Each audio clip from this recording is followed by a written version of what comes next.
मानस जी, ये जो चुनाव हुआ है, ये चंद्रशेखर या मायावती जी या इस पर चुनाव नहीं हुआ है। ये चुनाव दलितों ने और पिछड़ों ने संविधान को कैसे बचाया जाए, और जब जननायक राहुल गांधी जी पूरे देश में भारत जोड़ो न्याय यात्रा लेकर के निकले, तो सबसे ज्यादा भारतीय जनता पार्टी ने अगर प्रताड़ित किया तो कमजोर जातियों को प्रताड़ित करने का काम किया। उस समय अगर कोई आगे बढ़कर के आया तो जननायक राहुल गांधी जी आए। और सबसे बड़ी बात जो राहुल जी ने कहा, हिस्सेदारी की बात कही, भागीदारी की बात कही, जो बात कभी मानवर काशीराम जी कहा करते थे। अब इस देश के अनुसूचित जाति और अनुसूचित जाति के साथ जो आदिवासी पिछड़े लोग हैं, वो ये समझने लगे कि अगर हम किसी एक जाति के नेता के पीछे भागेंगे तो उससे समाज में बंटवारा होना शुरू हो जाएगा।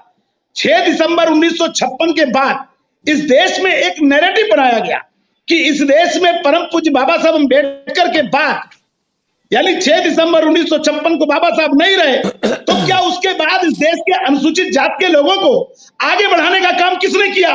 उनको नौकरी में कौन लाया? उनको शिक्षा में कौन लाया? तो जो नई पीढ़ी है उसने इसको समझने की कोशिश की कि कांग्रेस की खिलाफत करते करते कहीं ऐसा ना हो जाए कि अनुसूचित जाति और पिछड़ी जाति के लोग एक बहुत बड़ा अन्याय हो जाए। इसलिए जितने भी थिंकर थे, जितने भी सोच विचारक थे, उन्होंने मायावती का साथ छोड़ दिया और मायावती को अपने हाल पे छोड़ दिया।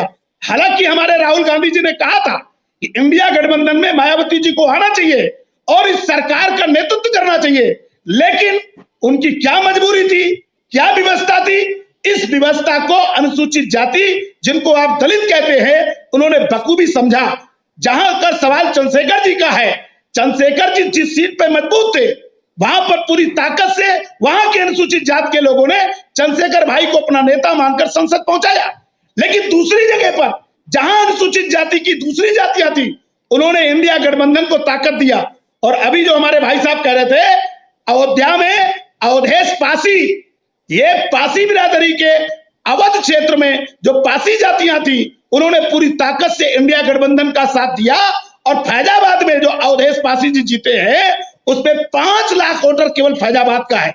बगल में आपकी बाराबंकी है, अवध क्षेत्र आता है, फिर सीतापुर आता है, फिर रायबरेली आता है, फिर अमेठी आता है, फिर इलाहाबाद आता है। तो ये एक पूरा क्षेत्र है और उस पूरे क्षेत्र में दलितों ने केवल एक मिशन लेकर के चले, जहां समाजवादी पार्टी जीत सकती है, पूरी ताकत से समाजवादी पार्टी को साथ दिया। अगर कहीं चंद्रशेखर भाई जीतने की स्थिति में उनको लगा तो पूरे समाज के लोगों ने उसका साथ देने का काम किया, और जहां कांग्रेस नजर आई वहां कांग्रेस को साथ देने का काम किया। लड़ाई केवल थी, हम 400 पार का जो नारा दिया गया, जो अहंकार था, उस अहंकार को तोड़ने के लिए अनुसूचित जाति के लोग एकजुट हो गए। 80 पार का नारा दे दिया भाई, और कांग्रेस मुक्त का नारा दे दिया। इस नारे को अनुसूचित जाति के लोगों ने दिल से ले लिया।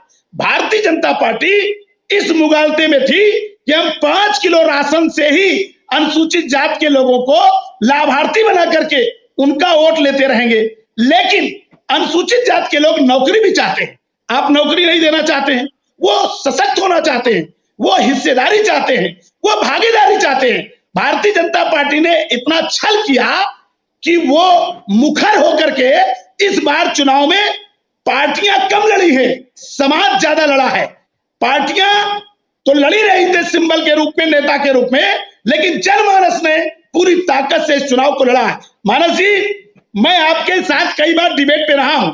मैं अक्सर कहा करता था कि अनुसूचित जाति के लोग इतने अधिक समझदार हो चुके हैं कि अब वो अपने वोट को, सूझबूझ को, और विशेषकर संविधान को और आरक्षण को लेकर के वो बहुत मुखर होते हैं और दिल पर ले लेते हैं।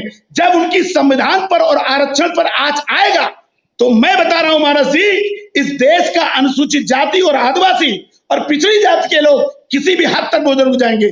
400 पार का नारा देकर उन्होंने अनुसूचित जाति के लोगों को आंदोलित किया। भाजपा ये बताने में असफल हो गई कि आखिर वो 400 पार का नारा क्यों, वो सीटें क्यों चाहते हैं। जैसे जैसे मोदी जी ने कहा कि कांग्रेस आपका मंगलसूत्र छीन लेगी, घर छीन लेगी, आप भी ये नैरेटिव चिपकाने में बहुत कामयाब रहे कि बीजेपी संविधान बदलने जा रही है।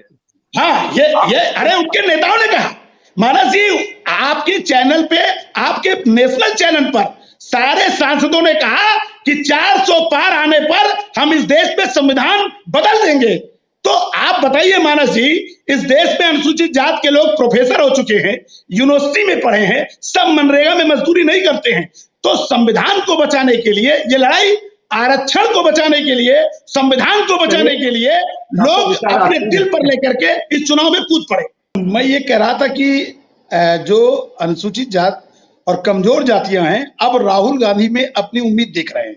उनको ये लगता है कि पुराने समय में कांग्रेस ने उनको आगे बढ़ाने का काम किया था, उनके जीवन में जो बढ़ोतरी आई है वो कांग्रेस की देन आई है। तो अब वो भटकना नहीं चाहते हैं और उनको लगता है कि हम अलग थलग पढ़ करके हम समाज को एक दलित के रूप में अलग करेंगे तो विकास की मुख्यधारा से या फिर राजनीति की मुख्यधारा से बाहर जाएंगे।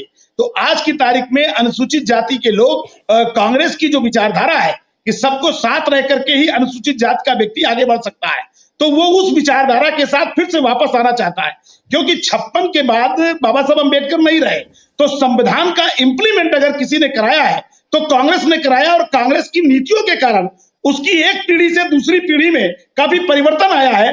तो अब मुझे लगता है कि पूरे अनुसूचित जाति के लोग जितने भी सोचते हैं, उनको लगता है कि राहुल गांधी के साथ हम फिर से कांग्रेस के साथ खड़ा करें और अब अलग थलग होने की बजाय वो मुख्य धारा की राजनीति करना चाहते हैं।